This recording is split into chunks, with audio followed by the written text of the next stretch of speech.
माँ भगवती की कृपा से हर संकट दूर होता है, हर दुख का अंत होता है।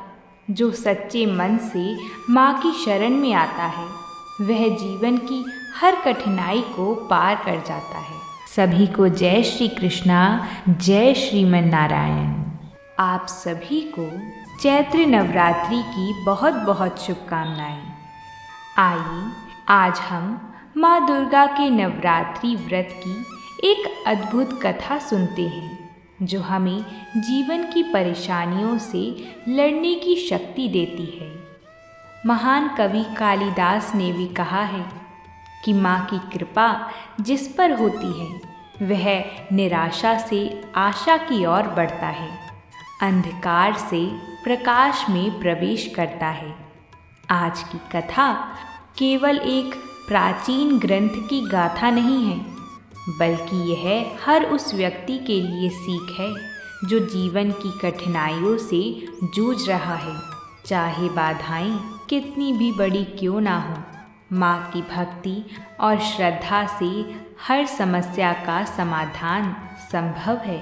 तो आइए इस कथा के माध्यम से जानते हैं कि कैसे माँ दुर्गा की कृपा ने एक साधारण स्त्री के जीवन को बदल दिया और कैसे यह ज्ञान हमारे जीवन को भी दिशा दे सकता है। बोलिए माँ दुर्गा देवी की जय हो। बृहस्पति जी बोले, हे ब्रह्मा जी, हे ब्राह्मण, आप अत्यंत बुद्धिमान, सर्वशास्त्र और चारों वेदों को जानने वालों में श्रेष्ठ हो। हे प्रभु, कृपा कर मेरा वचन सुनो। चैत्र और अश्विन और आषाढ़ मास के शुक्ल पक्ष में नवरात्रि का व्रत और उत्सव क्यों किया जाता है? हे भगवान, इस व्रत का फल क्या है? किस प्रकार करना उचित है? और पहले इस व्रत को किसने किया, सो विस्तार पूर्वक कहो। बृहस्पति जी का ऐसा प्रश्न सुनकर ब्रह्मा जी कहने लगे कि हे बृहस्पति, प्राणियों का हित करने की इच्छा से तुमने बहुत ही अच्छा प्रश्न किया। जो मनुष्य मनोरथ पूर्ण करने वाली दुर्गा, महादेवी, सूर्य और नारायण का ध्यान करते हैं वह मनुष्य धन्य हैं। यह नवरात्रि व्रत संपूर्ण कामनाओं को पूर्ण करने वाला है। इसके करने से पुत्र चाहने वाले को पुत्र, धन चाहने वाले को धन, विद्या चाहने वाले को विद्या और सुख चाहने वाले को सुख मिल सकता है। इस व्रत को करने से रोगी मनुष्य का रोग दूर हो जाता है, मनुष्य की संपूर्ण विपत्तियां दूर हो जाती हैं और घर में समृद्धि की वृद्धि होती है। बांझ को पुत्र प्राप्त होता है, समस्त पापों से छुटकारा मिल जाता है और मन की मनोरथ सिद्ध हो जाती है। यदि व्रत करने वाला मनुष्य सारे दिन उपवास ना कर सके तो एक समय भोजन करे और 10 दिन बंधु बांधवों के साथ नवरात्रि व्रत की कथा का श्रवण अवश्य ही करें और साथ ही हो सके तो दुर्गा सप्तशती का पाठ या श्रवण जरूर करें। समस्त पापों को दूर करने वाली इस व्रत के करने से ऐसा कौन सा मनोबल है जो सिद्ध नहीं हो सकता? हे बृहस्पति, जिसने पहले इस व्रत को किया है उसकी पवित्र कथा मैं तुम्हें सुनाता हूँ, तुम सावधान होकर सुनो। इस प्रकार ब्रह्मा जी का वचन सुनकर बृहस्पति जी बोले, हे ब्राह्मण, मनुष्यों का कल्याण करने वाली इस व्रत की कथा को मेरे लिए कहो, मैं सावधान होकर सुन रहा हूँ। आपकी शरण में आई हुई मुझ पर कृपा करो। ब्रह्मा जी बोली, पीठत नाम के मनोहर नगर में एक अनाथ नाम का ब्राह्मण रहता था। वह भगवती दुर्गा माता का भक्त था। उसके संपूर्ण सद्गुणों से युक्त मानो ब्रह्मा की सबसे पहली रचना हो ऐसी यथार्थ नाम वाली सुमति नाम की एक अत्यंत सुंदर पुत्री उत्पन्न हुई। वह कन्या सुमति अपने पिता के घर बाल्यकाल में अपनी सखी के साथ क्रीड़ा करती हुई इस प्रकार बढ़ने लगी जैसे शुक्ल पक्ष में चंद्रमा की कला बढ़ती है। उसका पिता प्रतिदिन जब माँ दुर्गा की पूजा कर हवन किया करता, वह उस समय नियम से वहाँ उपस्थित रहती। एक दिन सुमति अपनी सखियों के साथ खेल में लग गई और माँ भगवती के पूजन में उपस्थित नहीं हुई। उसके पिता को पुत्री की ऐसी असावधानी देखकर क्रोध आया और वह पुत्री से कहने लगा कि अरे दुष्ट पुत्री, आज तूने माँ भगवती का पूजन नहीं किया, इस कारण मैं किसी कुष्ठ रोगी या दरिद्र मनुष्य के साथ तेरा विवाह करूंगा। पिता का ऐसा वचन सुनकर सुमति को बड़ा दुख हुआ और पिता से कहने लगी, पिताजी, मैं आपकी कन्या हूँ तथा सब तरह से आपके अधीन हूँ। जैसी आपकी इच्छा हो वैसे ही करना। राजा से, कुष्ठी से, दरिद्र से अथवा जिसके साथ भी चाहो मेरा विवाह कर दो, पर होगा वही जो मेरे भाग्य में लिखा है। मेरा तो अटल विश्वास है, जो जैसा कर्म करता है उसको कर्म के अनुसार वैसा ही फल प्राप्त होता है। क्योंकि कर्म करना मनुष्य के अधीन है, पर फल देना ईश्वर के अधीन है। जो मनुष्य अपने दुखों को केवल भाग्य का खेल मानकर बैठ जाता है, वह जीवन में कभी आगे नहीं बढ़ सकता। ब्राह्मण की पुत्री सुमति ने जब अपने पिता के कठोर वचन सुने, तब उसने यह नहीं कहा कि मेरा जीवन समाप्त हो गया, बल्कि उसने धैर्य रखा कि कर्म मनुष्य के हाथ में है और उसका फल देव के अधीन है। आज के समय में भी जब हमें कठिनाइयाँ घेरती हैं, तब हमें यही सोचना चाहिए कि परिस्थितियाँ चाहे जितनी भी विपरीत हों, हमें अपने कर्म को श्रेष्ठ बनाना है। इस प्रकार कन्या के बिना डरे वचन सुनकर ब्राह्मण ने क्रोधित होकर अपनी कन्या का विवाह एक कुष्ठी के साथ करा दिया और अत्यंत क्रोधित होकर पुत्री से कहने लगा कि पुत्री, अपने कर्मों का फल भोगो, देखते हैं भाग्य के भरोसे रहकर क्या करती हो। पिता के ऐसे कटु वचन को सुनकर सुमति मन में विचार करने लगी, अहो, मेरा बड़ा भाग्य है जिससे मुझे ऐसा पति मिला है। जब सुमति को कुष्ठ रोगी पति के साथ भेज दिया गया तो वह निराश नहीं हुई। उसने अपने दुख को अपनी हार नहीं बनने दिया। आज भी जब जीवन में कठिन समय आता है, किसी की नौकरी चली जाती है, कोई व्यापार में घाटे में चला जाता है, रिश्तों में तनाव आ जाता है, तो हमें धैर्य रखना चाहिए और अपनी श्रद्धा को बनाए रखना चाहिए। अंधकार चाहे जितना भी घना हो, सूरज की एक किरण उसे मिटा सकती है। इस तरह अपने दुख का विचार करती हुई वह कन्या अपने पति के साथ वन में चली गई और डरावनी कुशायुक्त उस निर्जन वन में उन्होंने वह रात बड़े कष्ट से व्यतीत की। उस गरीब बालिका की ऐसी दशा देखकर देवी भगवती ने पूर्व पुण्य के प्रभाव से प्रकट हो सुमति से कहा, हे दीन ब्राह्मणी, मैं तुझसे प्रसन्न हूँ। तुम जो चाहो सो वरदान मांग सकती हो। भगवती दुर्गा का यह वचन सुनकर ब्राह्मणी ने कहा, आप कौन है देवी? वह सब मुझसे कहिए। ब्राह्मणी का ऐसा वचन सुनकर देवी ने कहा कि मैं आदि शक्ति भगवती हूँ और मैं ही ब्रह्म विद्या व सरस्वती हूँ। प्रसन्न होने पर मैं प्राणियों का दुख दूर करती हूँ, उनको सुख प्रदान करती हूँ।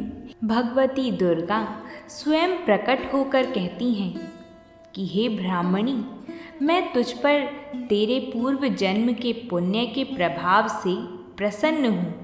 इससे हमें यह शिक्षा मिलती है कि कभी भी अच्छे कर्मों की शक्ति को कम मत समझो। आज के समय में भी यदि हम अच्छे कर्म करें, ज़रूरतमंदों की सहायता करें, सत्य और धर्म के मार्ग पर चलें, तो समय आने पर हमारे जीवन में चमत्कार अवश्य होगा।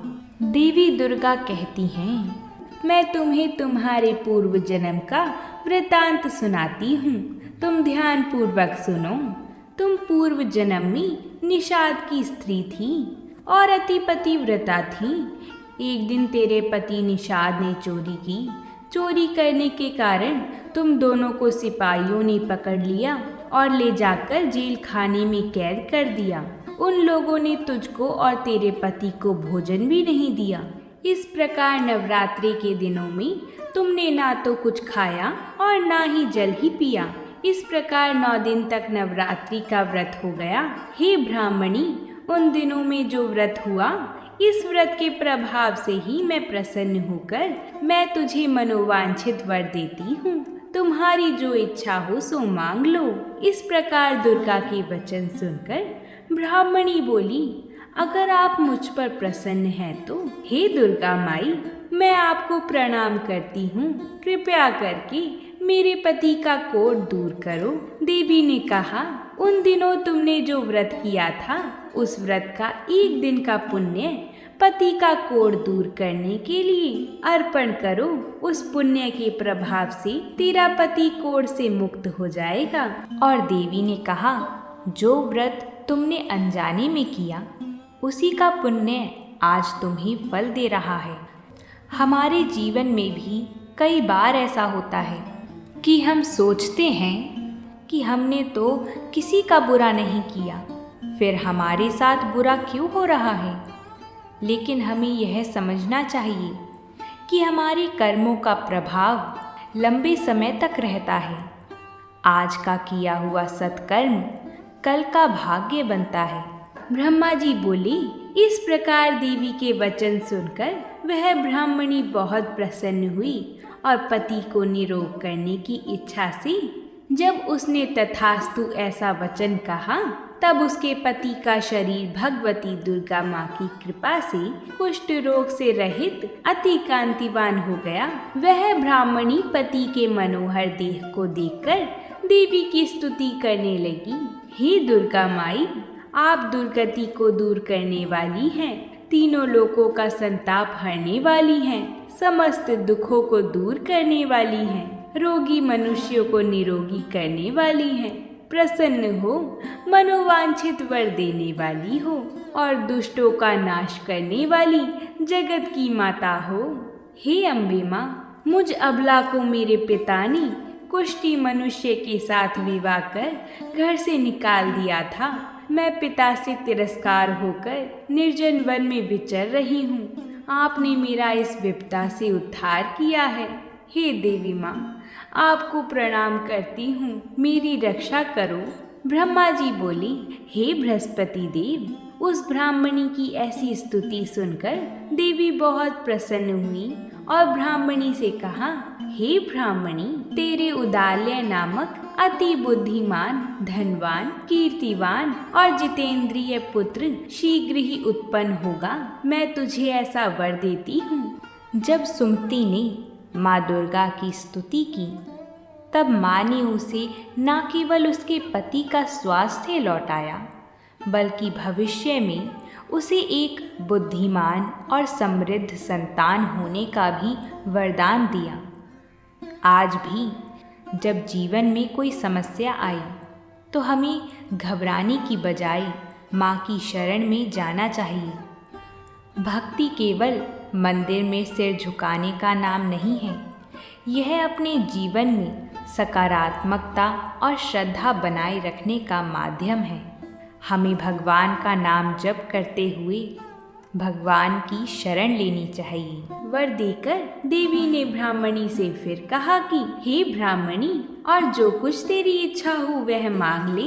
भगवती दुर्गा का ऐसा वचन सुनकर सुमति ने कहा कि हे भगवती माँ, अगर आप मुझ पर प्रसन्न हैं तो कृपा कर मुझे नवरात्रि व्रत की विधि और उसके फल का विस्तार से वर्णन करें। इस प्रकार ब्राह्मणी के वचन सुनकर माई दुर्गा ने कहा, हे ब्राह्मणी, मैं तुम्हें संपूर्ण पापों को दूर करने वाली नवरात्रि व्रत की विधि बतलाती हूँ, जिसको सुनने से मोक्ष की प्राप्ति होती है। अश्विन मास के शुक्ल पक्ष की प्रतिपदा तिथि से लेकर 9 दिन तक विधि पूर्वक व्रत करें। यदि दिन भर व्रत ना कर सके तो एक समय भोजन करें। विद्वान ब्राह्मणों से पूछकर घट स्थापना करें और वाटिका बनाकर उसको प्रतिदिन जल से सींचें। माता महाकाली, माता महालक्ष्मी और माता महासरस्वती देवी की मूर्तियां चौकी पर स्थापित करके उनकी नित्य विधि सहित पूजा करें और पुष्पों से विधि पूर्वक अर्घ दें। बिजोरा के फल से अर्घ देने से रूप की प्राप्ति होती है। जायफल से अर्घ देने से कीर्ति आती है। दाख से अर्घ देने से कार्य की सिद्धि होती है। आंवले से अर्घ देने से सुख की प्राप्ति होती है और केले से अर्घ देने से आभूषणों की प्राप्ति होती है। इस प्रकार पुष्पों और फूलों से अर्घ देकर व्रत समाप्त होने पर 9वें दिन यथाविधि हवन करें। खांड, घी, गेहूं, शहद, जौ, तिल, बिल्व, नारियल, दाख और कदम्ब आदि से हवन करें। गेहूं से होम करने से लक्ष्मी की प्राप्ति होती है। खीर एवं चंपा के पुष्प से धन की प्राप्ति और बेल पत्तों से तेज व सुख की प्राप्ति होती है। ऐसा करने से मनोवांछित वस्तुओं की प्राप्ति होती है। व्रत करने वाला मनुष्य इस विधि विधान से हवन करे। व्रत की कथा को नित्य सुने। आचार्यों को अत्यंत नम्रता के साथ प्रणाम करें और यज्ञ की सिद्धि के लिए उसे दक्षिणा दें। इस प्रकार बताई हुई विधि के अनुसार जो भी व्यक्ति इस व्रत को करता है उसके सब मनोरथ सिद्ध होते हैं। इसमें तनिक भी संदेह नहीं है। इन 9 दिनों में जो कुछ दान आदि दिया जाता है उसका करोड़ों गुना फल मिलता है। इस नवरात्रि व्रत करने से अश्वमेघ यज्ञ का फल मिलता है।